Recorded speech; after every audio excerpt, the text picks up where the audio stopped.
পাঁচজন বিদেশি ফুটবলার দুটি গোল এবং টোটাল 3টি গোল করে তুমি এখন এই টুর্নামেন্টের সর্বোচ্চ স্কোরার। তোমার অনুভূতি জানতে চাচ্ছি।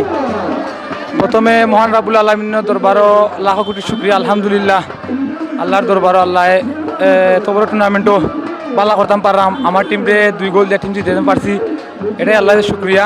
একটা গোলের পর কিন্তু পরবর্তী জ্বলে উঠেছিলেন, তো তখন কি নির্দেশনা ছিল ম্যাচের? নির্দেশনা ছিল যে আমি গোল করতে হবে। আমার টিমের ম্যানেজার থেকে আমার প্রেশার আসছিল যে আমি গোল করার জন্য।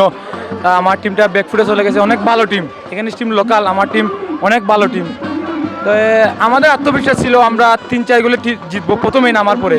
তারপর আমরা মানে হঠাৎ গোলকে বসি, কিছু করার নেই, গোলকিপারের ভুলে এটা হয়ে থাকে, সমস্যা নেই। তারপর আমরা সেকেন্ড হাফে যখন গোল করেছি তখন আমাদের সবাই বলছে যে আমরা জিতবো 3-4 গোলে, তাহলে এটাই রেজাল্ট হয়েছে 4 গোলে জিতছি।